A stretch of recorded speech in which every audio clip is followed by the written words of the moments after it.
Again in my class. Last class में हमने solution के बारे में थोड़ी सी बातें की थी।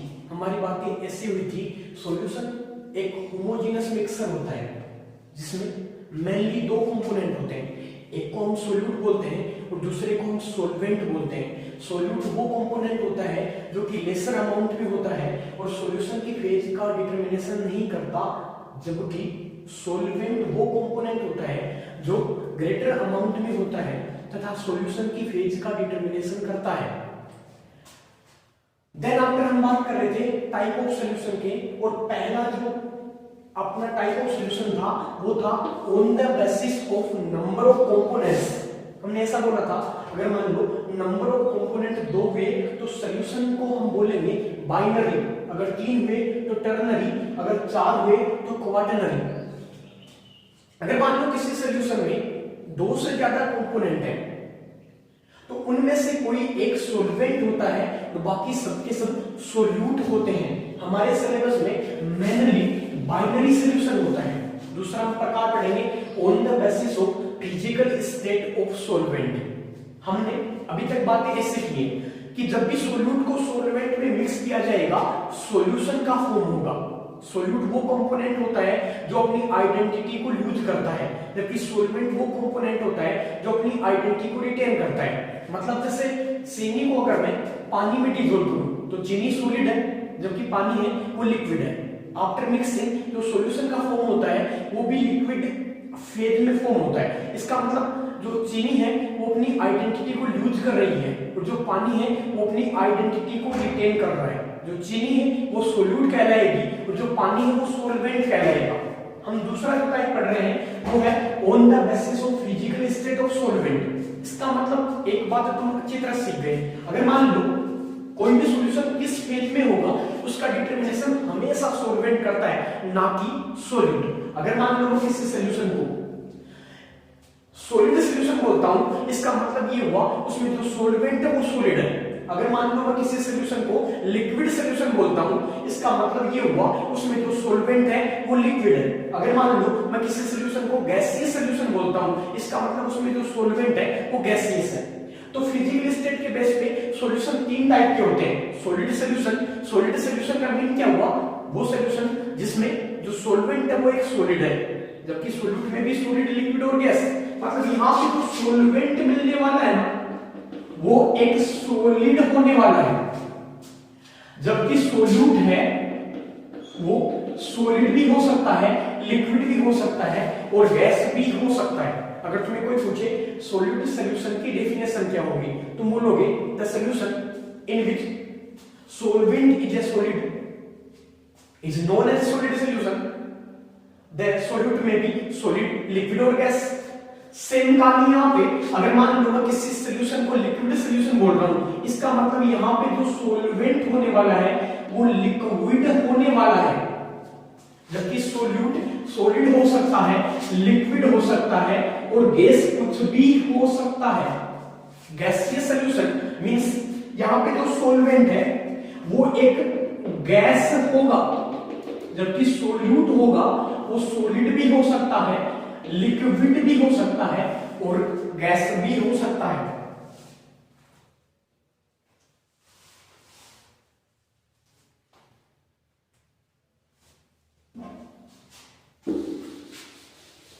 इसका मतलब सॉलिड सॉल्यूशन की जो डेफिनेशन हुई ना वो क्या हुई,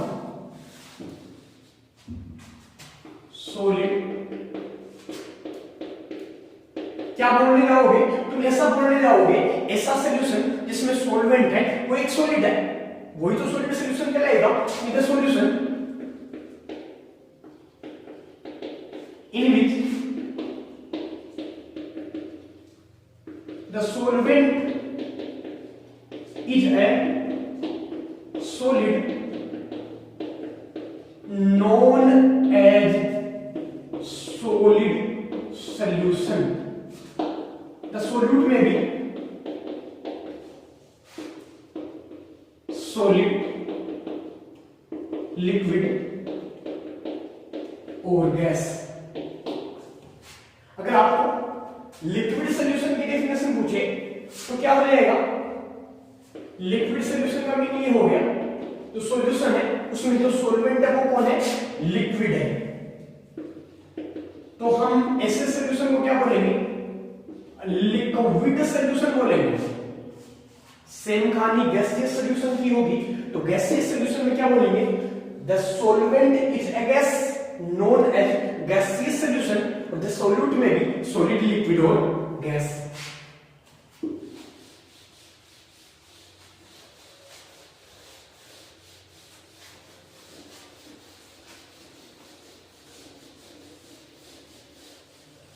अब हम एक टेबल पढ़ने जाएंगे जो कि बहुत ज्यादा इंपॉर्टेंट होती है।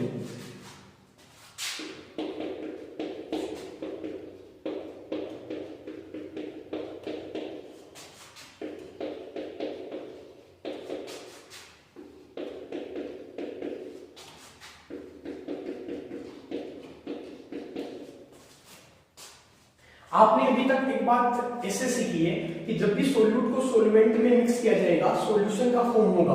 सॉल्यूशन की फेज कौन सी होगी, जो सॉल्वेंट की फेज होगी। और सॉल्यूशन जब फॉर्म होता है तो वो होमोजेनस मिक्सर होता है। होमोजेनस मिक्सर मतलब उसका ऊपर से नीचे तक कंपोजिशन होता है वो बिल्कुल यूनिफॉर्म होता है। अगर मान लो मैं टाइप ऑफ सॉल्यूशन में सॉलिड सॉल्यूशन की बात करूं, इसका मतलब यहाँ पे जो सॉल्वेंट होने वाला है वो कौन होगा, सॉलिड ही तो होगा।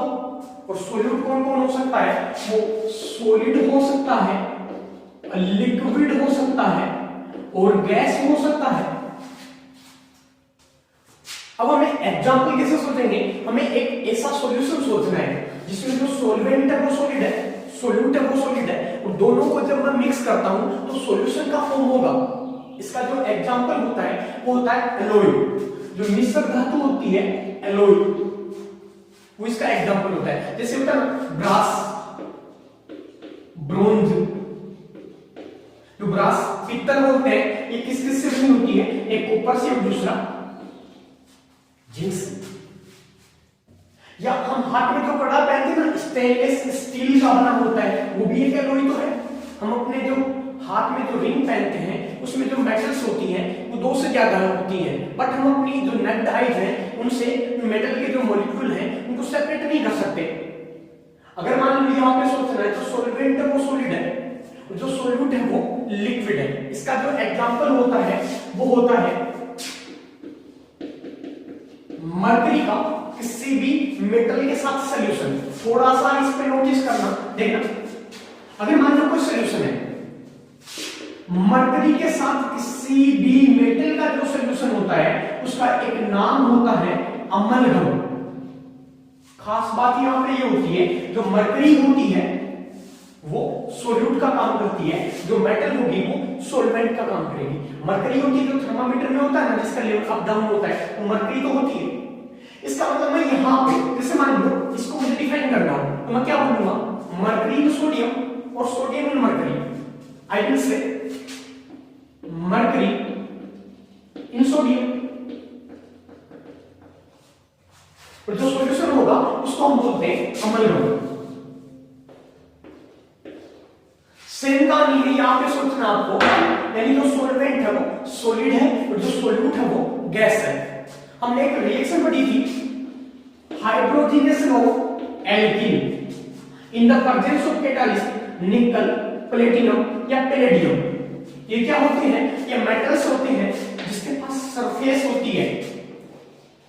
सरफेस पे क्या करेगा, ये दोनों मॉलिक्यूल है, इनको ये एब्जॉर्ब करता है, यानी अपनी जो सरफेस है उस पे बाइंड करता है।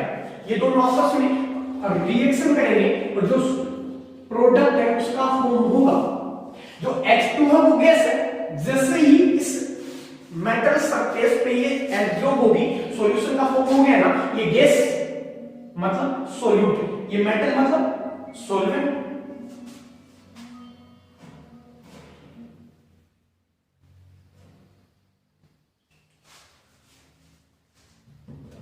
इसका मतलब, इसका जो एग्जांपल हो गया ना वो ये हुआ, absorption of gases on metal. Example जैसे for example H2 over palladium.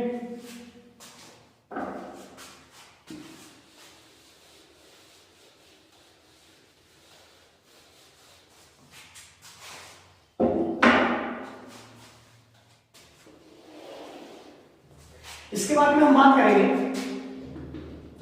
Liquid solution के बारे में।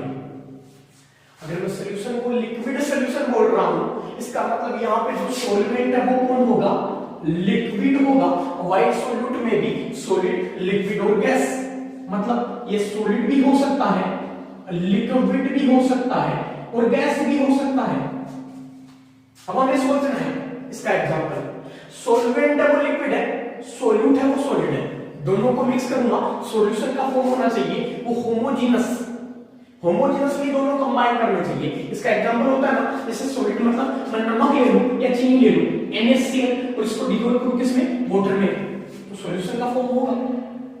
लिक्विड जैसे अगर मान लो ये रहा C2H5OH, एथिल अल्कोहल क्या होता है, श्राव वायु, इसको पानी में डिसॉल्व करेंगे ना हम तो सॉल्यूशन का फॉर्म हो जाएगा। गैस जो सॉल्यूट है वो गैस है, इन लिक्विड HCl है, HCl इसको मैं पानी में डिसॉल्व कर रहा हूं। HCl पानी में डिसॉल्व क्यों होती है, ये रहा HCl, दोनों की इलेक्ट्रोनेगेटिविटी में डिफरेंस है। एक वर्ड यहां पे आ रहा है इलेक्ट्रोनेगेटिविटी, इसका मीन होता है, देखना जब भी तुम एक वर्ड सुनो इलेक्ट्रोनेगेटिविटी, तुम्हारे दिमाग में एक बात आनी चाहिए, इलेक्ट्रोनेगेटिविटी का मीन इलेक्ट्रॉन खींचने की ताकत।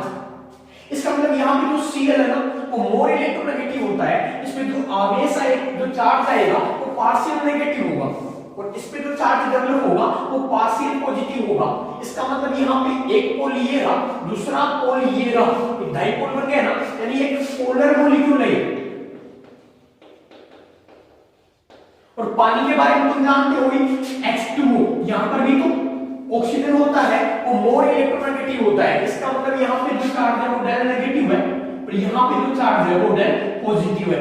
ये भी तो एक पोलर मॉलिक्यूल है और पोलर पोलर अट्रैक्शन हो सकता है ना यहाँ पे, तो पोलर पोलर अट्रैक्शन के कारण HCl होती है वो वाटर में डिसॉल्व हो जाती है।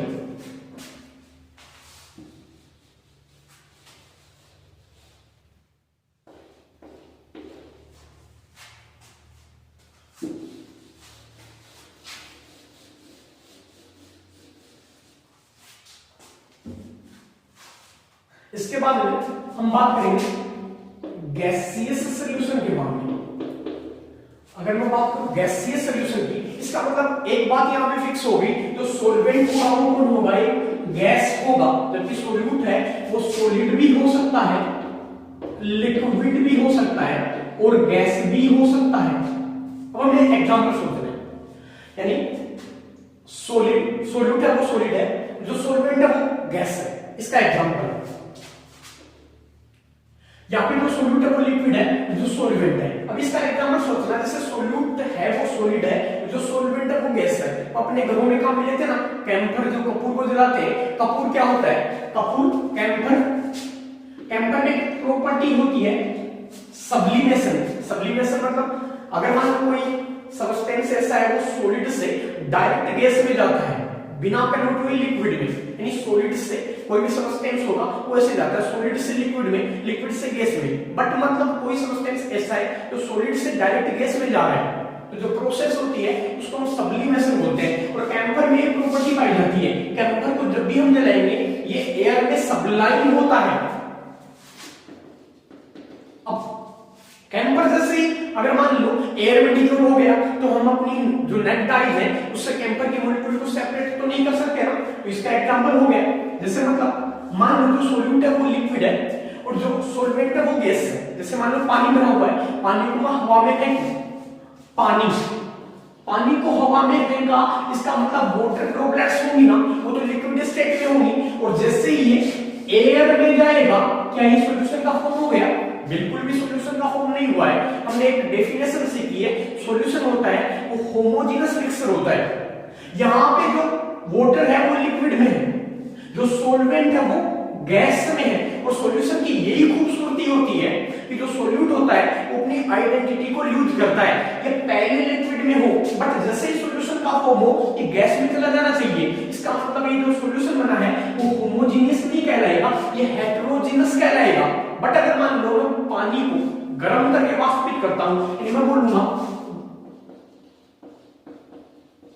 ये गर्म करके वाष्प मतलब वेपराइज अगर मैंने कर दिया एयर में, तो ये सॉल्यूशन होमोजीनियस सॉल्यूशन का फॉर्म हो गया ना। इसका मतलब इसका जो एग्जांपल इसे बोल सकता हूं मैं, water vapour in air. Last से जो एग्जांपल है वो सॉल्वेंट भी गैस है और सॉल्यूट भी गैस है। इसका एग्जांपल एयर ही होता है। एयर क्या होता है? Mixer of gases. ये मान लो कोई भी दो गैसें हैं, इनको जब भी मैं कंबाइन करूंगा वो हमेशा होमोजेनियसली कंबाइन होती है। ये जो हमने टेबल पढ़ी थी ये थोड़ी सी इंपॉर्टेंट होती है। जो एग्जाम्स होता है उसमें क्वेश्चन ऐसे पूछता है, मान लो कोई भी सॉल्यूशन का एक एग्जांपल दीजिए जिसमें सॉल्वेंट है वो सॉलिड है और सॉल्यूट है वो गैस है।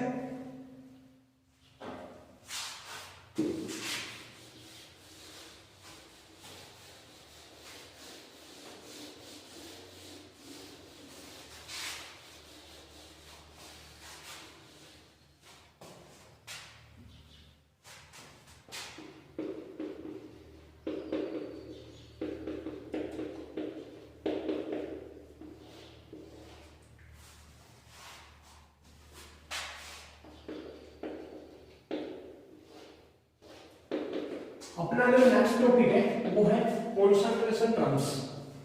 एक वर्ड यहां तुम सुन रहे हो कॉन्सेंट्रेशन, इसका मीनिंग क्या होता है? जैसे मान लो हम घर में कोई भी मीठा पानी पी रहे हैं, हमने जैसे मान लो ऐसे बोला, जैसे हमने पानी पिया, कोई ये गिलास है जिसमें हमने 1 चम्मच शुगर डाला है, तो हमारा बताने का तरीका क्या होगा कि हमने एक गिलास पानी पिया है जिसमें 1 चम्मच शुगर है, उसको डिसोल्व किया है।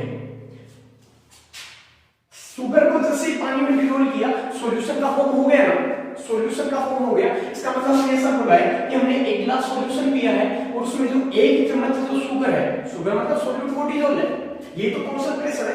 कॉन्सेंट्रेशन का मीनिंग ये होता है कि हम जो बताने की कोशिश कर रहे हैं ना कि कितना सॉल्यूट है वो कितने सॉल्यूशन में प्रेजेंट है, या कितना जो सॉल्यूट है वो कितना सॉल्वेंट में प्रेजेंट है, ये जो बताने का तरीका होता है वही कॉन्सेंट्रेशन टर्म्स होता है।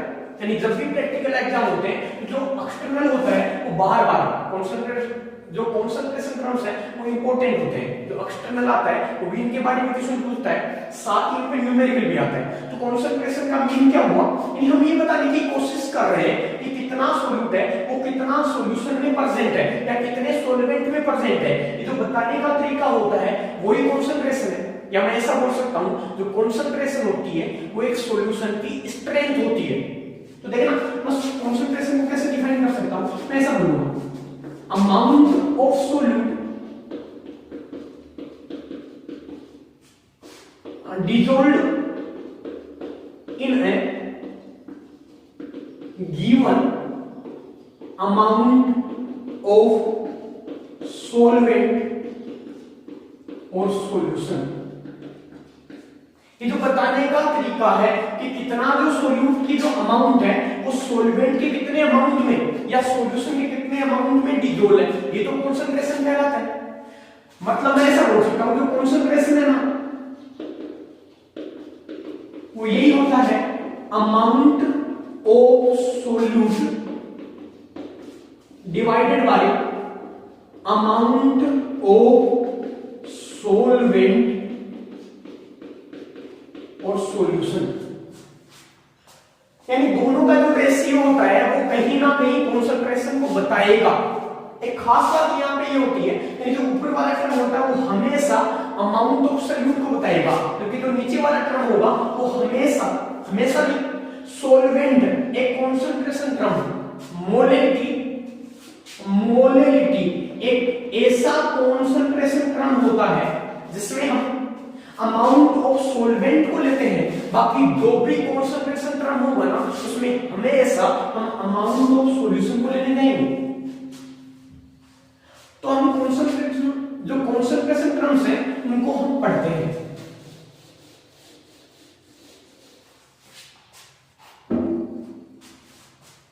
पहला मास परसेंटेज,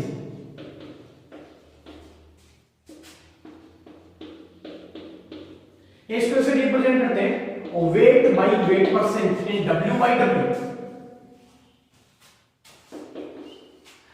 परसेंटेज कैसे निकालते हैं? मान लो तुम्हारा कोई भी पेपर हुआ, वो पेपर मान लो तुम्हारा 100 नंबर का हुआ या 20 नंबर का हुआ, जो टोटल था वो 20 मार्क्स है और तुम्हारे जो नंबर आए हैं वो 10 है। तुम परसेंटेज कैसे निकालोगे? 10/20 मल्टीप्लाई करोगे किससे? 100 से। कितना आएगा? 50%। एक वर्ड यहां पे आ रहा है 50%, पर का मीन परसेंट, पर मतलब प्रत्येक सेंट, प्रत्येक 100 में से, प्रत्येक 100 में से कितने नंबर है? 50 number.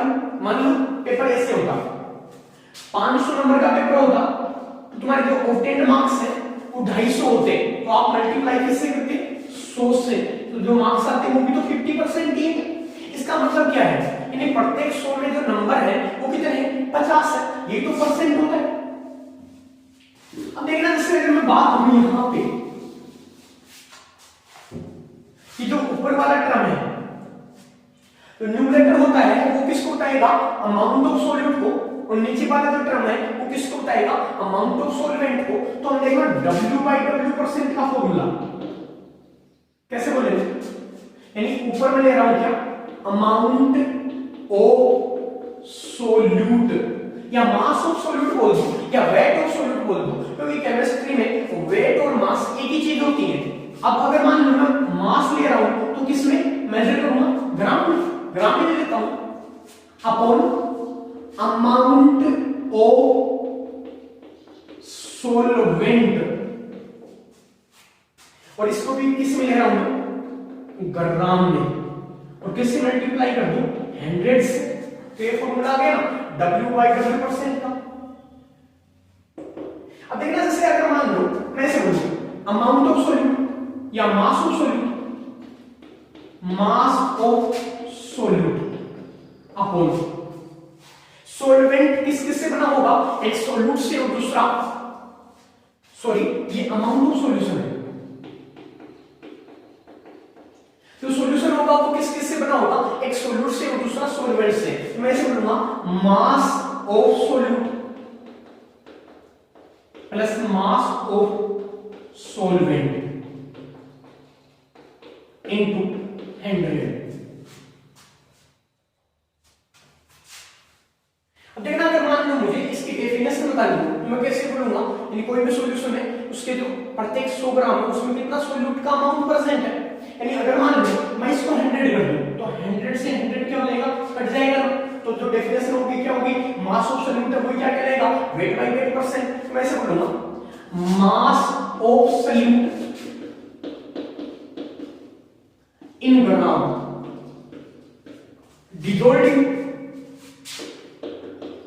dissolved in 100 gram of solution is known as mass percentage, is known as mass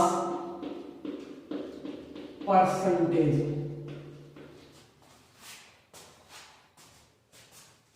दूसरा जो हम कॉन्सेंट्रेशन टर्म है जिसको डील करने जा रहे हैं वो है वॉल्यूम परसेंटेज।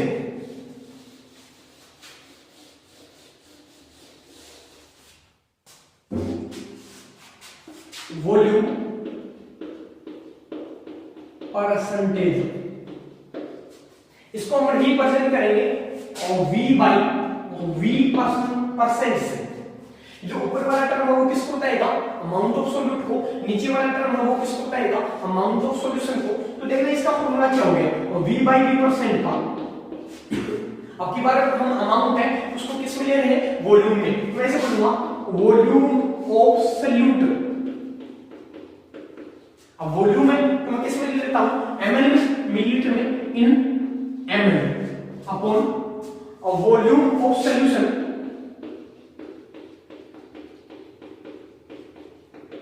और वो भी किस में लेता हूं मैं? इन ml में इनटू 100। अब सॉल्यूशन वो किस किस से बना होगा? एक सॉल्यूट से और दूसरा सॉल्वेंट से। मैं इसका फॉर्मूला ऐसे लिख सकता हूं volume of solute upon volume of solute plus volume of solvent into 100। वही डेफिनेशन पता नहीं है अगर मुझे, तो मैं क्या करूंगा, मैं ऐसे तो बोलूंगा किसी सॉल्यूशन के प्रत्येक 100 ml सॉल्यूशन में इतना सोल्यूट का वॉल्यूम परसेंट है, वही तो कह लेगा वॉल्यूम बाई वॉल्यूम परसेंट। यानी अगर मान लो मैं इसको भी 100 मान लेता हूं तो 100 से 100 क्या हो जाएगा, कैंसिल आउट। तो मैं ऐसे बोलूंगा ये जो वॉल्यूम ऑफ सोल्यूट है ना, वही तो कह लेगा वॉल्यूम बाई वॉल्यूम परसेंटेज। ऐसे बोलूंगा volume of solute in ml dissolved in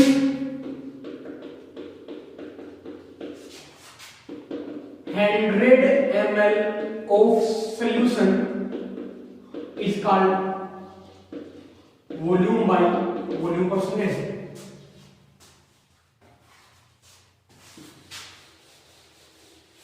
next जो कॉन्सेंट्रेशन टर्म है वो है mass volume percentage. Mass volume percentage, इसको रिप्रेजेंट करेंगे W बाई V परसेंट से। जो ऊपर वाला टर्म है वो किसको कहेगा, W मतलब वेट, किसका वेट, सॉल्यूट का वेट। नीचे वाला जो टर्म है वो किसको बता रहा है, वॉल्यूम, वॉल्यूम किसका, सॉल्यूशन का। तो इसका जो फॉर्मूला हो जाएगा वो ऐसा होगा, मास ऑफ सॉल्यूट। अगर मान लो हम मास ले रहे हैं तो मास को किस में लेंगे, ग्राम में, अपॉन वॉल्यूम है तो वॉल्यूम किसका है, सॉल्यूशन का। तो ऐसे बोलूंगा वॉल्यूम ऑफ सॉल्यूशन, और ये किस में लूंगा, इन ml इनटू 100। अगर मान लो मुझे डेफिनेशन पता नहीं हो तो मैं कैसे बोलूंगा, किसी सॉल्यूशन के 100 ml में कितना मास ऑफ सोल्यूट परसेंट है, उसी को तो बोलूंगा मास वॉल्यूम परसेंटेज। तो मैं ऐसे बोलूंगा, अगर मान लो इसको 100 लेता हूं तो ये 100 से 100 क्या हो जाएगा, कैंसिल आउट। तो मैं ऐसे बोलूंगा mass of solute in gram percent in 100 ml of solution is known as mass by volume percentage।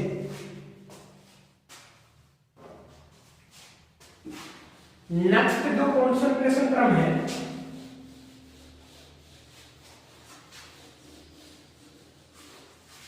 वो है मोलेरिटी।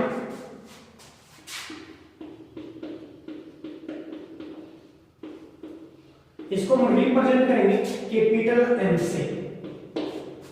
मोलेरिटी का मीन क्या होता है, कोई भी सॉल्यूशन होता है उसके पर 1 लीटर सॉल्यूशन में कितने नंबर ऑफ मोल्स प्रेजेंट है। मैं ऐसे बोलूंगा, ये मोलेरिटी का जो फॉर्मूला होगा ना वो ये होगा number of moles of solute upon volume of solution, और ये किस में लिखना पड़ेगा, इन लीटर। अब देखना मोल, मोल क्या होता है, वेट बाई मोलिकुलर वेट। मोल होता है वो क्या होता है, weight by molecular weight. m किसको रिप्रेजेंट कर रहा है, ये W से हम किसको बता रहे हैं, और वेट को। जो कैपिटल M है वो किसको ले रहे हैं, मोलिकुलर वेट को। देखना moles weight by molecular weight. तो मैं ऐसे बोलूंगा नंबर ऑफ मोल्स, मोल्स की जगह क्या लिख सकता हूं मैं, वेट। तो मैं ऐसे बोलूंगा weight of solute upon molecular weight of solute. ये क्या हो गया, मोल हो गया। अगर मान लो हमने न्यूमेरिकल करते समय जो वॉल्यूम है उसको अगर मान लो ml में दिया जाए, मैं लीटर में कैसे कन्वर्ट करूंगा, मैं 1000 उससे डिवाइड करूंगा। यानी वॉल्यूम ऑफ सॉल्यूशन अगर न्यूमेरिकल में किस में दिया हो, इन ml में, तो मैं 1000 का भाग दूंगा ना, जो 1000 है वो कहां से आ जाएगा, ऊपर। तो ये डेफिनेशन हो गया, सॉरी ये फॉर्मूला हो गया मोलरिटी का। ये क्या है, weight of solute upon molecular weight of solute. मतलब ये क्या हो गया, number of moles of solute. अगर मान लो वॉल्यूम है सॉल्यूशन का ml में दे तो किससे डिवाइड करोगे आप 1000 से, तो वो किस में कन्वर्ट हो जाएगा लीटर में। तो इसका डेफिनेशन कैसे होगा, अगर मान लो वॉल्यूम ऑफ सॉल्यूशन है उसको 1 मान लो, तो जो नंबर ऑफ मोल्स सॉल्यूट के होंगे ना वो तो कहलाएगा मोलरिटी। तो मैं ऐसे बोलूंगा it is defined as number of moles of solute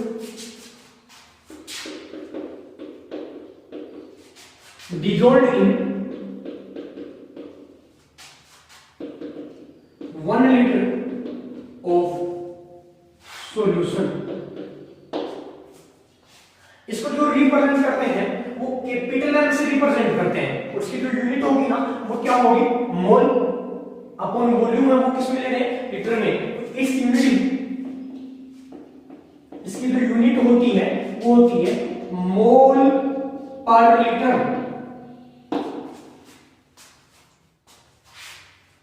next जो कॉन्सेंट्रेशन टर्म है वो हम ले रहे हैं मोलेरिटी।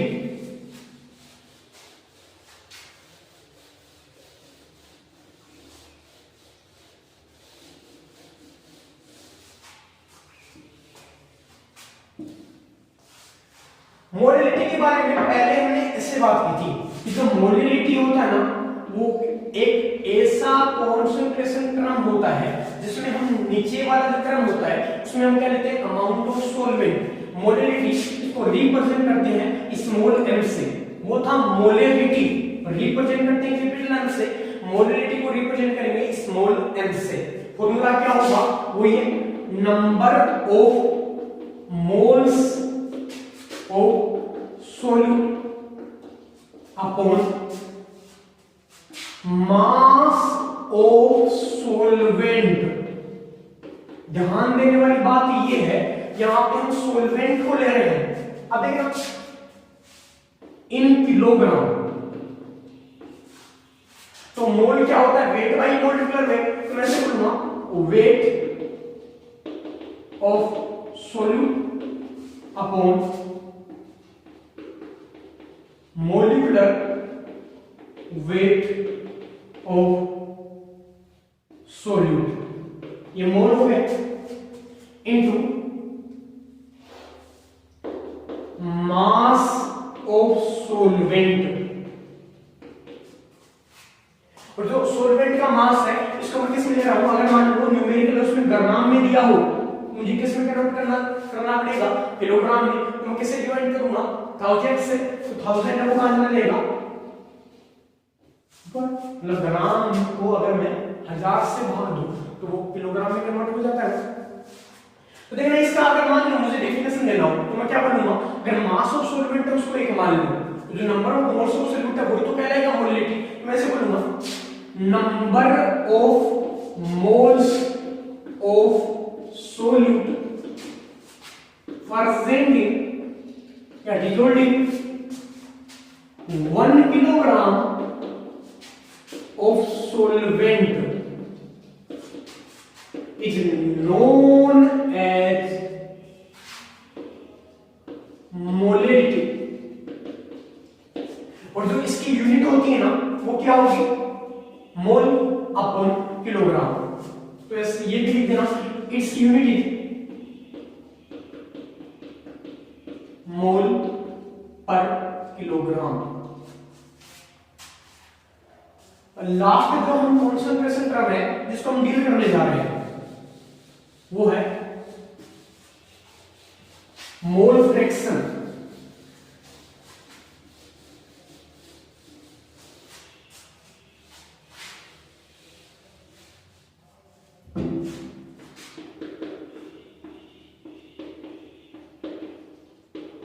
जिसको रिप्रेजेंट करते हैं अक्ष से, जैसे काई से भी रिप्रेजेंट करते हैं। फ्रैक्शन कैसे निकालते हैं, मान लो तुम्हारी क्लास है उसमें तो टोटल नंबर ऑफ स्टूडेंट है वो मान लो 80 है, उनमें से मान लो 40 है वो बॉयज है, जो 40 है वो गर्ल्स है। अगर मान लो गर्ल्स का फ्रैक्शन निकालना हो तो कैसे निकालोगे, number of girls upon total number of student यानी 80, कितना हो गया 1/2। सेम कहानी अगर बॉयज का फ्रैक्शन निकालना हो तो कैसे निकालोगे, number of boys upon total number of student. Same कहानी फ्रैक्शन कैसे निकालते हैं, मान लो कोई भी कंपोनेंट है अगर उसका फ्रैक्शन निकाला जाता है तो जो कंपोनेंट है उसके मोल ले लो अपन टोटल मोल कर दो। यानी अगर मैं ऐसे बोलूं mole fraction of A component वो क्या होगा, number of moles of that component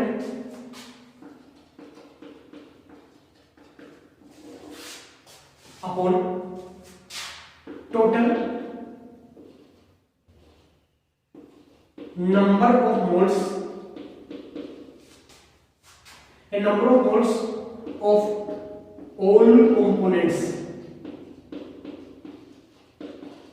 ऐसे बोल सकता हूं मोल फ्रैक्शन का मीन क्या होता है, खुद के मोल बटा टोटल मोल। जैसे मान लो एक सॉल्यूशन है जिसमें दो कंपोनेंट है, एक ए है और दूसरा कौन सा है, बी है। ए के जो नंबर ऑफ मोल है उसको मैं बोल रहा हूं एन है मान लो, और बी के हो एन बी। अगर मान लो आपको ए का मोल फ्रैक्शन निकालना हो तो कैसे बोलोगे, ए के मोल ले लो N A upon total mole of all components. तो यहां पे कौन है, N A plus N B, तो N A plus N B मतलब क्या हो गया, खुद के मोल बटा टोटल मोल। अगर मान लो बी का मोल फ्रैक्शन निकालना हो तो आप क्या करोगे, बी के मोल लोगे एन बी, यानी number of moles of that component divided by number of moles of all components, तो Na प्लस Nb।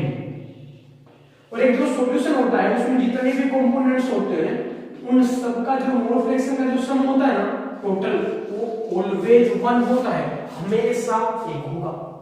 ये कॉन्सेंट्रेशन टर्म्स है जो हमने डील की। बाकी नेक्स्ट